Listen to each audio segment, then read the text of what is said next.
Berikutnya adalah kita bahas tentang investasi. Nah, ini adalah kendaraan terakhir. Ya, Anda harus lakukan yang namanya upgrade. Setelah Anda memiliki bisnis, Anda memiliki financial yang growth, Anda dapat lakukan yang namanya mau masuk ke dalam investasi. Nah, kenapa harus investasi? Karena adalah efek compounding. Jadi efek compounding itu adalah bunga berbunga. Ya, investasi ini adalah dapat menghasilkan uang dengan menggunakan uang Anda. Jadi kalau Anda melihat ya di sini ini menghasilkan uang atau wealth itu dihasilkan dari skill yang Anda punyai.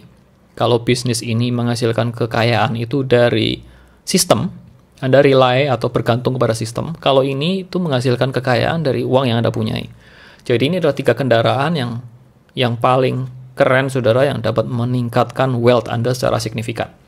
Nah, investnya di mana? Ada 3 hal. Yang pertama adalah tempat yang aman tentunya. Yang kedua adalah yang memiliki return tinggi dan stabil. Dan yang ketiga itu poinnya adalah Anda lakukan yang diversifikasi. Saya akan bahas selanjutnya. Nah, ini ya, gambar ini artinya begini. Artinya ketika Anda melakukan investasi, Anda juga harus memiliki yang namanya skill untuk berinvestasi. Makanya Anda harus belajar. Kalau Anda tidak mau belajar cara berinvest yang baik seperti apa, maka jangan masuk ke area ini. Karena mostly Anda akan gagal di sini. Demikian pula dengan bisnis yang tadi saya ceritakan di awal. Nah, untuk memulai ada beberapa keranjang investasi yang dapat Anda pertimbangkan di sini.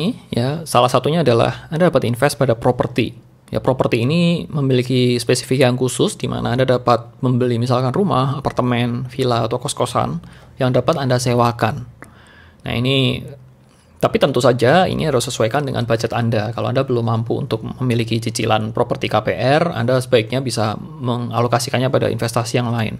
Berikutnya adalah yang kedua ini yang paling simple dan paling cukup oke menurut saya adalah nabung saham. Nah, nabung saham ini Anda dapat lihat pada video saya yang sebelumnya. Nah, saya sertakan linknya pada pojok kanan atas. Dan berikutnya adalah reksadana, ORI atau obligasi retail Indonesia. Kemudian juga ada bisnis lainnya. Nah, untuk ini saya cukup banyak ya.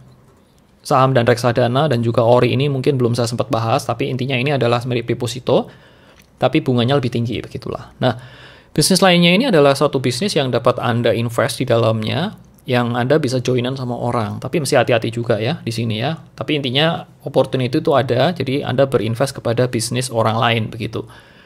Dan dari 2 hal ini, ada beberapa positif, yang negatifnya, terutama untuk investasi itu, positifnya adalah ini tuh mengandalkan uang bekerja untuk Anda. Jadi Anda memiliki uang untuk menghasilkan lebih banyak uang lagi.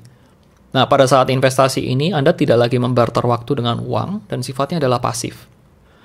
Revenue yang Anda dapatkan, atau income yang Anda dapatkan itu totally pasif. Dan pada level inilah, ketika Anda memiliki ini memiliki yang namanya financial abundance. Jadi, kalau mesin 3 kendaraan ini bekerja dengan baik, ya, ketika kendaraan ini bekerja dengan baik, maka biasanya Anda sudah memiliki yang namanya abundance. Abundance itu adalah level keuangan di mana Anda berkelimpahan.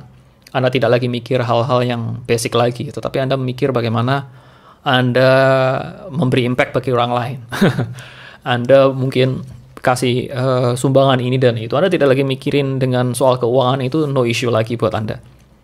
Sisi negatifnya adalah apa? Tentu saja bila Anda tidak memiliki kemampuan atau tidak memiliki skill yang cukup untuk berinvestasi ini, kalau ini nggak ada gitu ya, maka pasti ada resikonya, yaitu resikonya loss begitu.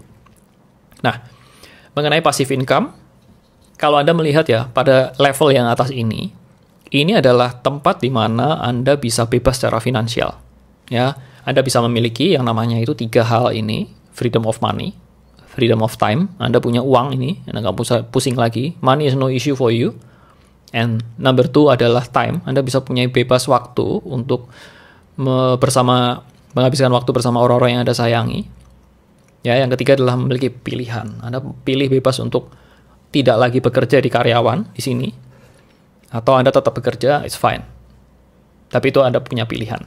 Ya, yang berikutnya adalah yang namanya active income. Kalau ini pasif ya, kalau ini passive income. Nah, yang bawah ini kita sebut sebagai active income. Anda masih saja membarter waktu dengan uang. Ya, untuk pindah kuadran, kalau saya gambarkan di sini ya, Anda dapat berpindah ya ketika Anda menjadi seorang karyawan di sini nih, employee. Anda dapat pindah kuadran kapan?